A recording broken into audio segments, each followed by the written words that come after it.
Beardo Benjo. Hello there everyone, welcome back to the channel and welcome to today's video where I am going to be opening this box.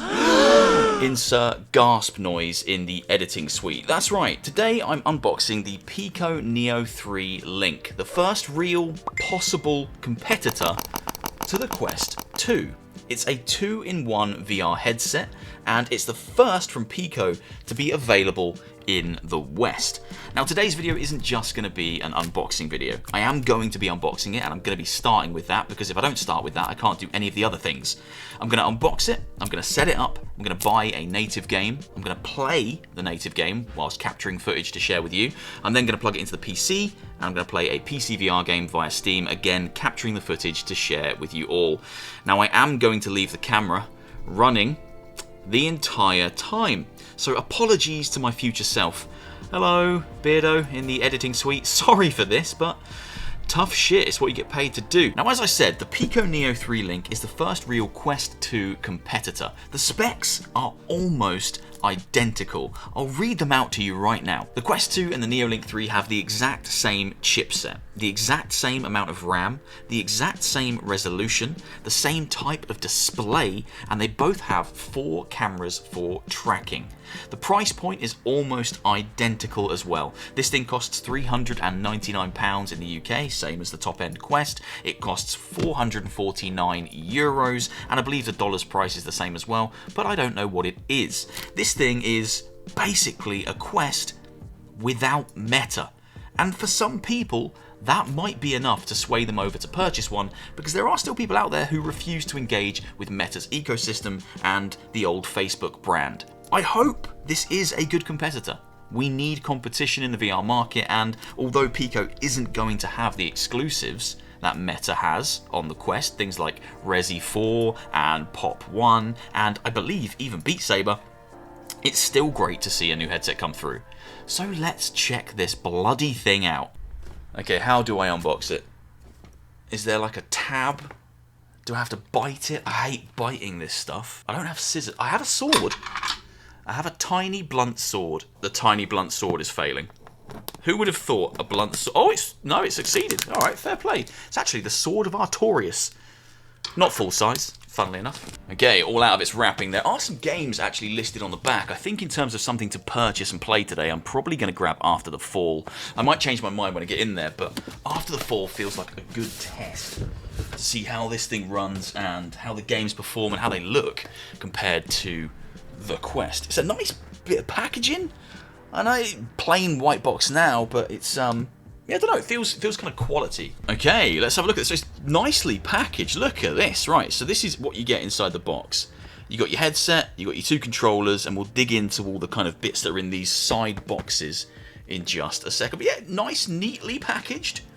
Look at that. It's just a bloody Quest, isn't it? With the Quest in the background. Look at it. It's the same thing.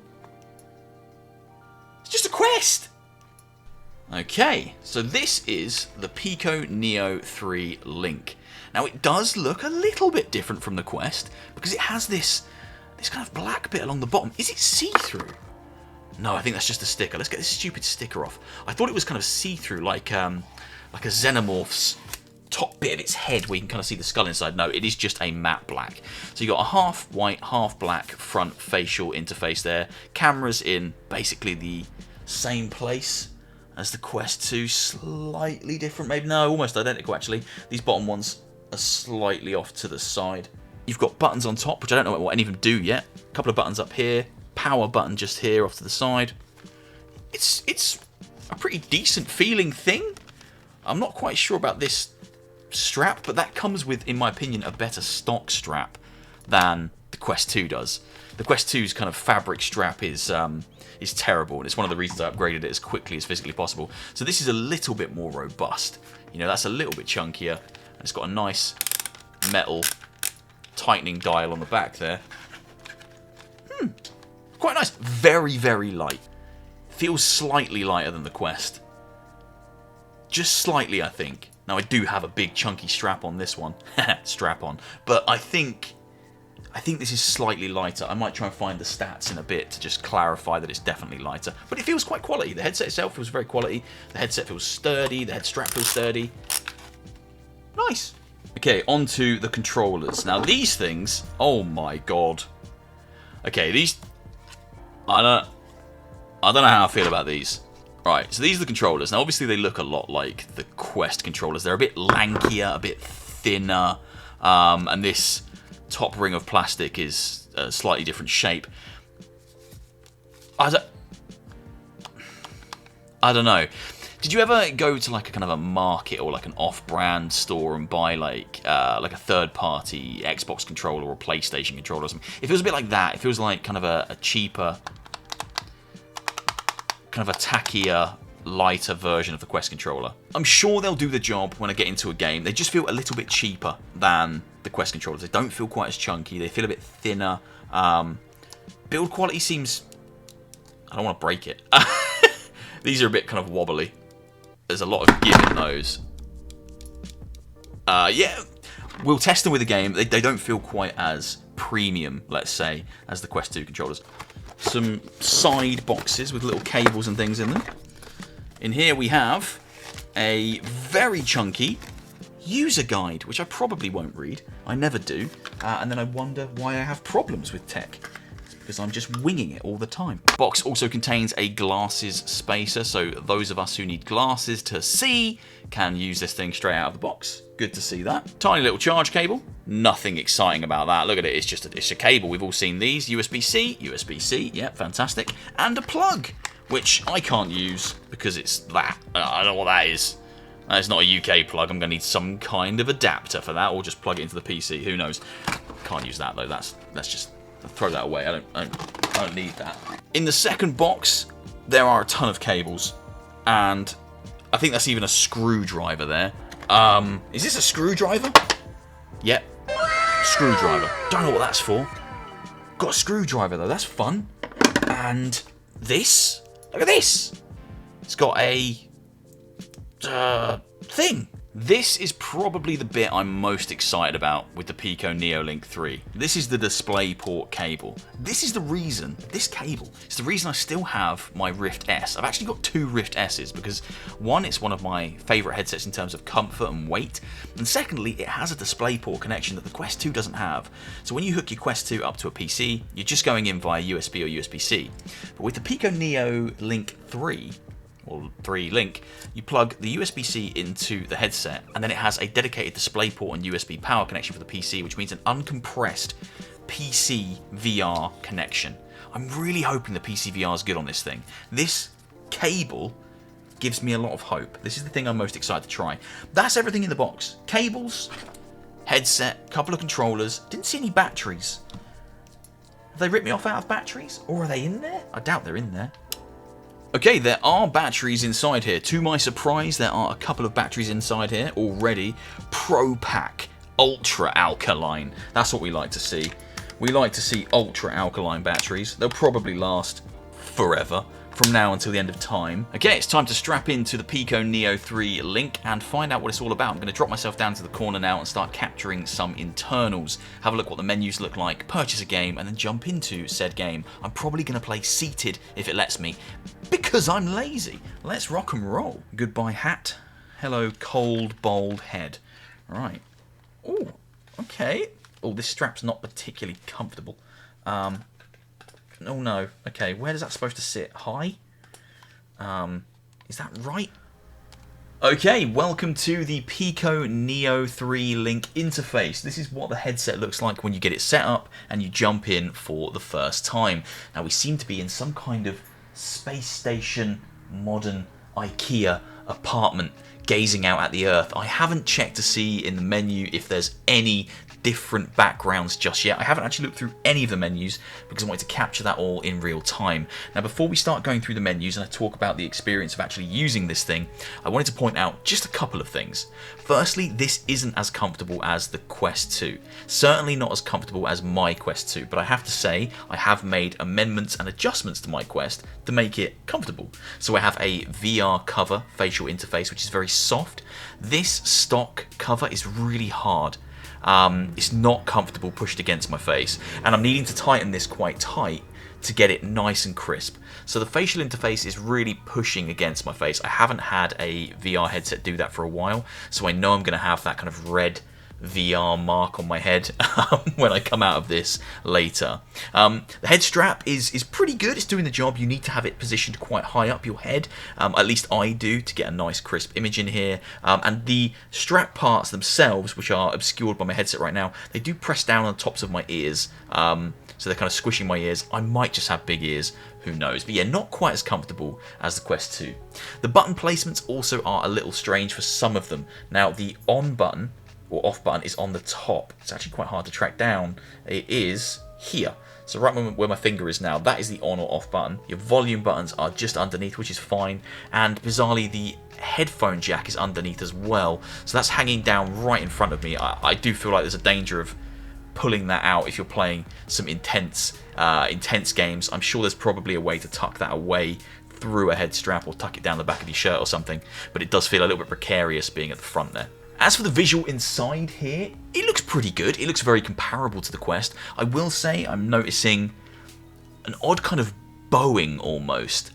When I look at the Earth, it looks like it's kind of magnifying and turning to meet me on the corners or edges of my vision. It doesn't look like I'm turning and it's static. It looks like it's kind of bowing or bending as I turn around. So there's some slight warping at the very edge of the lenses, which I'm noticing. It's not incredibly noticeable, but coming from using the Quest almost daily, it is something I don't see there. So it's something I kind of have to point out. Right, so in terms of menu systems, it's pretty straightforward. Now we have a recommended tab, which is recommending these games to me. Some of them are favourites, I'm sure we'll know. We've got Apex Construct there, I love that game. Last Labyrinth, brilliant. Sorrento, absolutely love it. Good games, a nice screen to be greeted with. I'm not getting any kind of tactile feedback in the controllers as I'm going across these icons, and there's no noise. There's no sound at all. No light popping, no light vibrating. It would be nice to get some kind of feedback as you're just rolling through menus. Maybe that's just me, but yeah, no sound and no feedback. Library, I don't actually have anything in here, but there's a lot of apps here which are interesting. We've got a Twitch app, Prime Video, YouTube, a Pico browser, Disney Plus, Paramount Plus, the Link, which I'm assuming is for the display cable, Apple TV. Some good apps in there. Interesting that Twitch and Prime Video are built in straight away. Fantastic. I might have a look at those. I'll probably get some kind of copyright claim, but I'll have a little look at them. You've then also got the App Store, which is loading in. Looks very, very similar again to the Quest App Store. Now, this is where I'll be picking a game in a bit. I think I'm probably just going to get After the Fall. It's a pretty solid testing game. It looks very good. It's visually very impressive. What's happening now? I'm sliding backwards. Recovering movement tracking. That was... Oh! It's struggling to track me. That was an interesting thing to catch on camera. A lot of good games here. I'm looking now, thinking maybe In Death Unchained, another big favourite of mine. I think I'm probably still going to sit for After the Fall, so I'll purchase that in a bit, and that'll be the game we play. But yeah, the store looks very similar to the Quest store. Got featured, got a top sellers, got a browse all. Lots of big hitters are on here already, things like Red Matter, Pixel Ripped, Demio, In Death, Jupiter Grad. The final tab along the bottom is File Manager, which is where you'll find all your screen recordings, APKs, images, and of course your games will be installed here as well. Now there are a couple of... There's an 8K video there, which I might click now and see what this looks like inside the headset. Oh, okay, this is like a... Is this a full 360 degree thing? Oh, yeah, it is! Okay. Nice. 8K? That seems high. Well, this is nice. The sound quality is abysmal. I'm going to say that right now. I don't know if it's just this video, but the sound quality is abysmal. Oh, really tinny, really flat. No like treble or bass in it at all, just tinny, poppy. Oh. Okay, yeah, hopefully that's not indicative of the speakers in general. Oh, I'm in a theatre now, okay.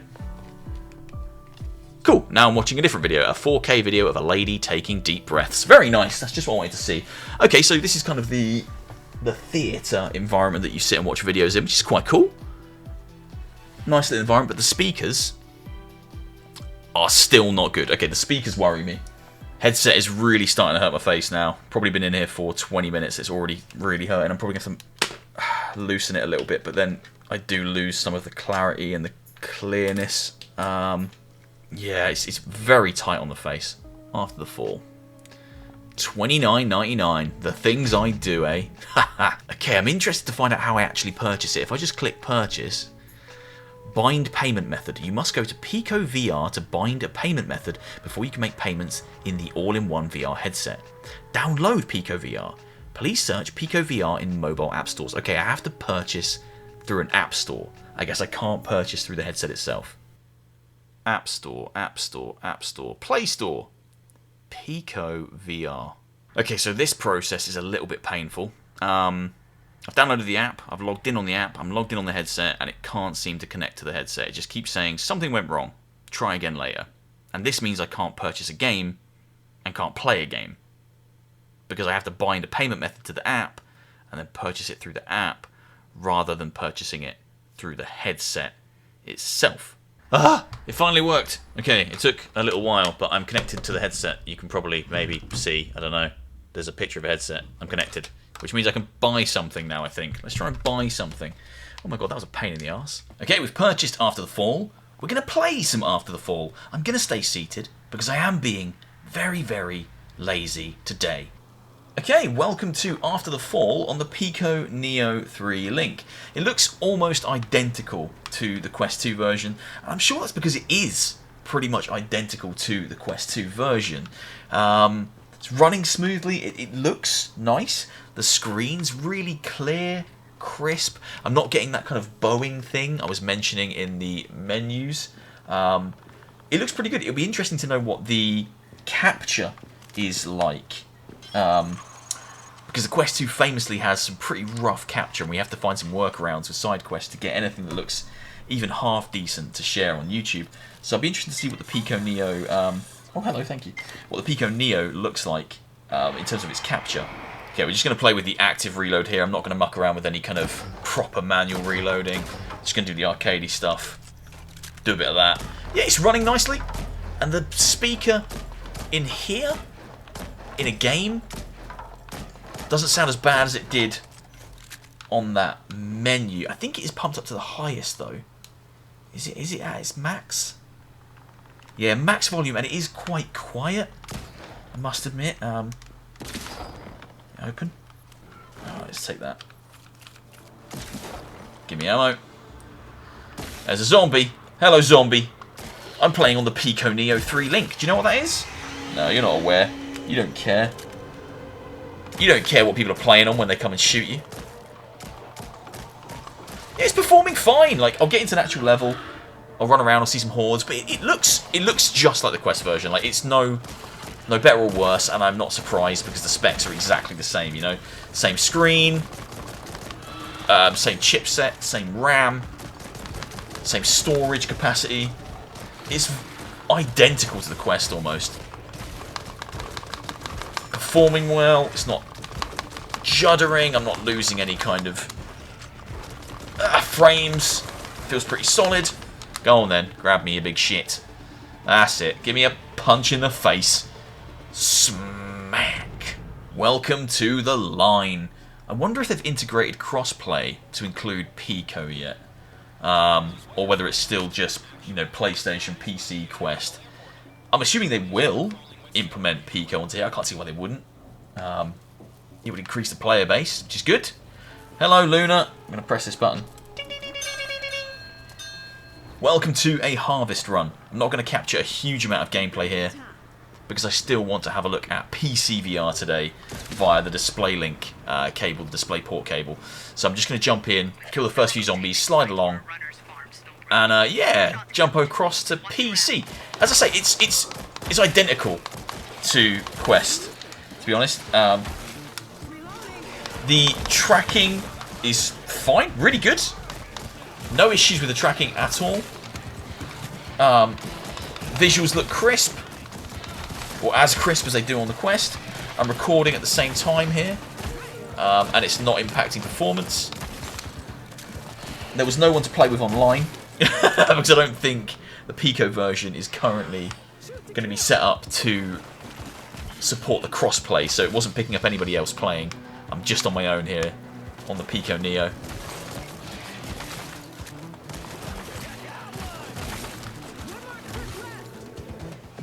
Nice! Zombies are dead. Right, let's have a little look inside.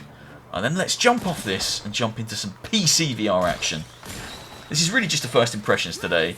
Currently, not as comfortable. Controllers don't feel as premium. But it's doing everything the Quest 2 does in terms of native VR gameplay, at the very, very least. You need an app to set up a payment method, but then you can purchase games from within the headset. Performance is almost identical.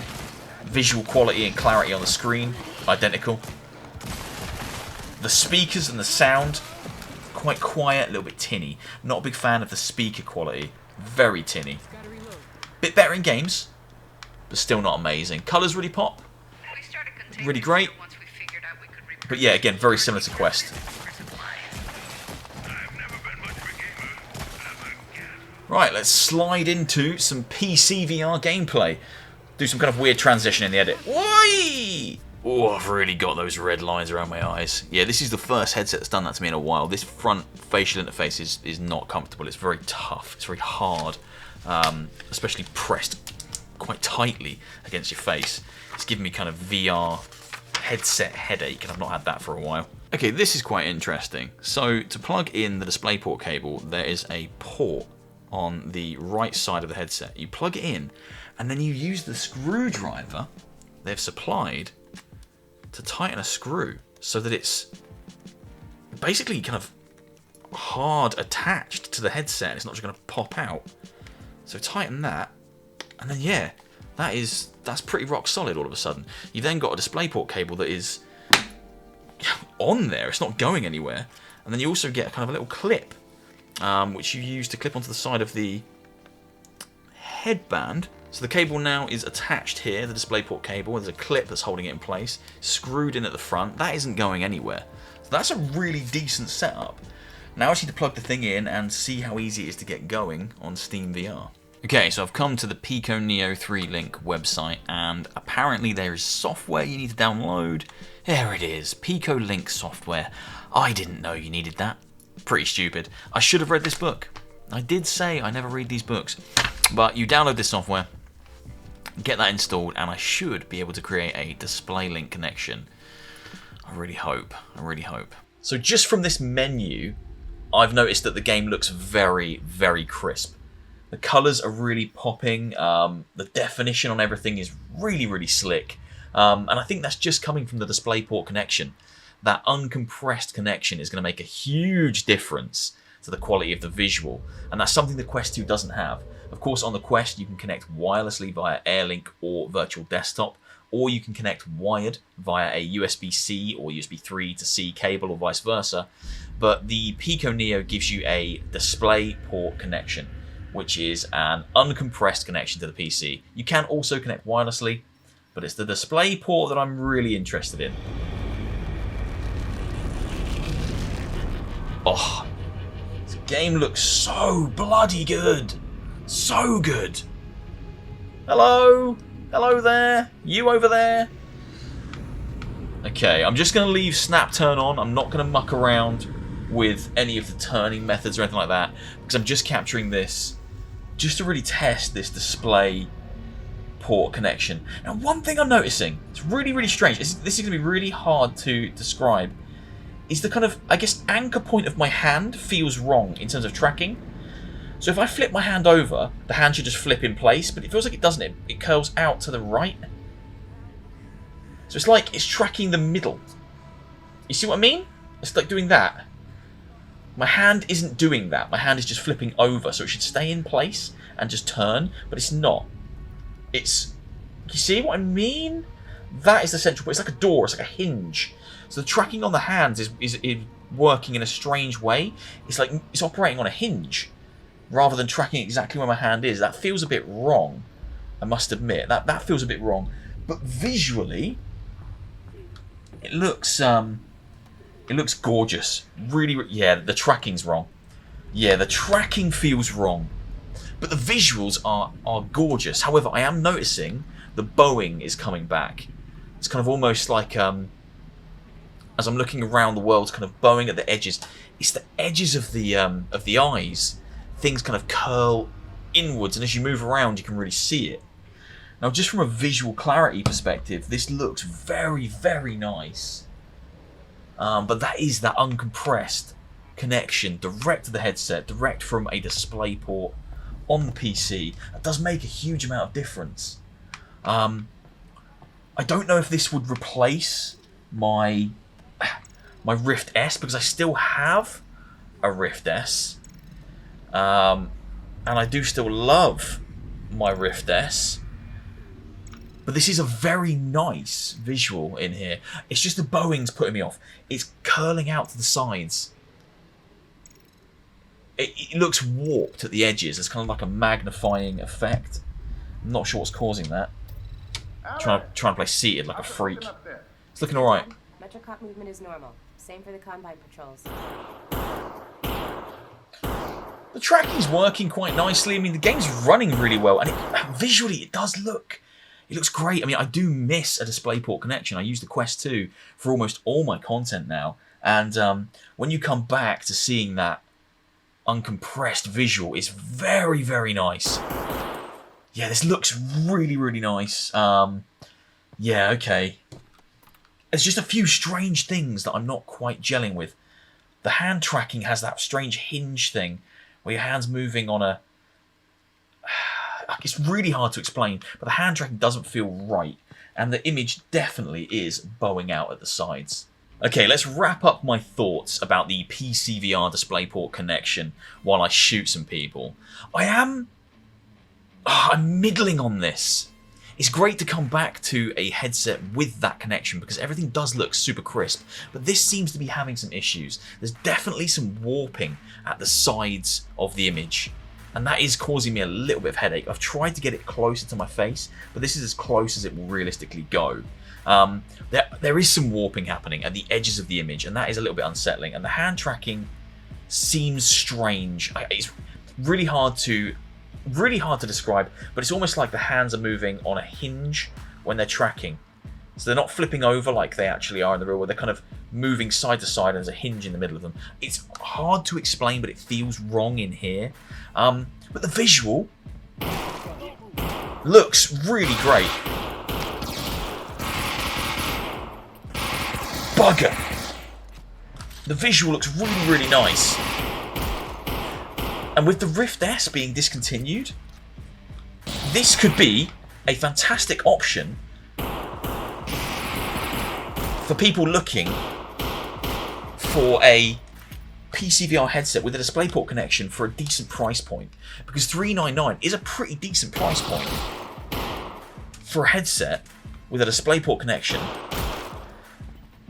that also operates as a standalone VR headset in the same way the Quest does.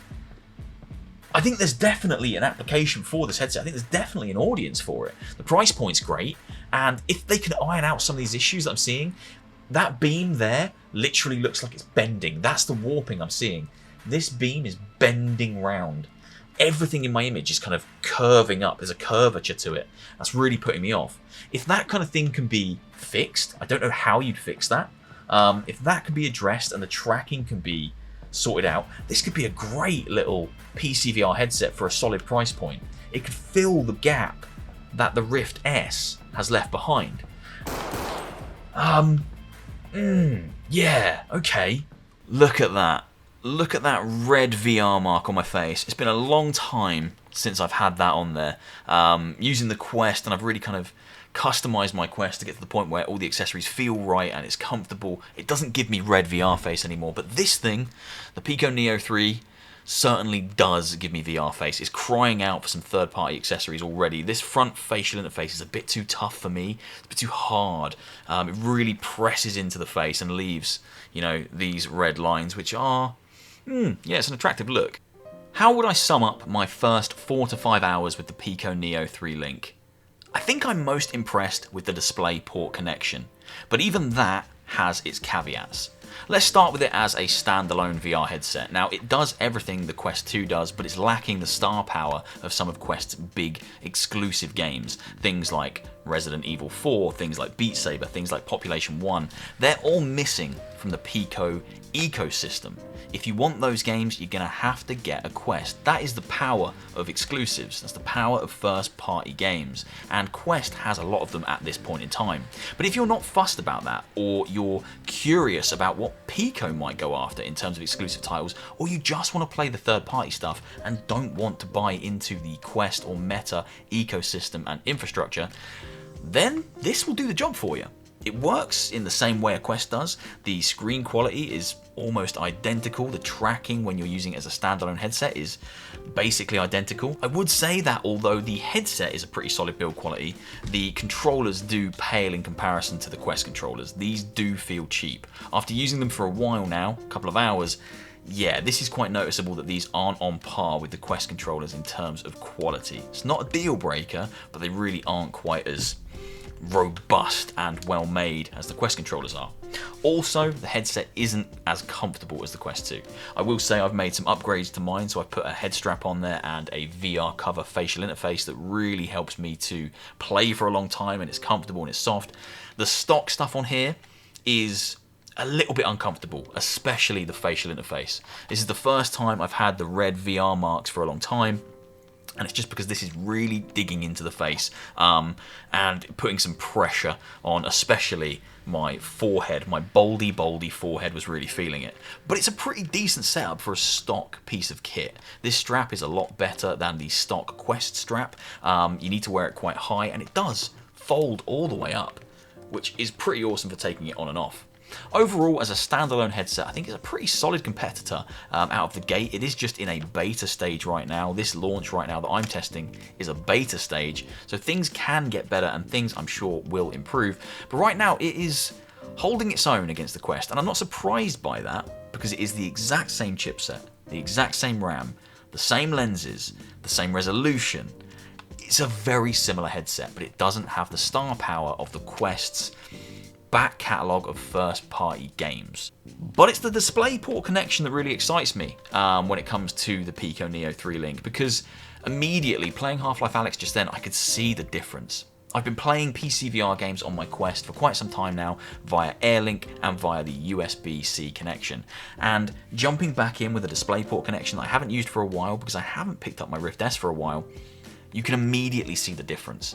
It's sharp, it's colourful, it feels like you've got that uncompressed connection that you do have thanks to the DisplayPort connection.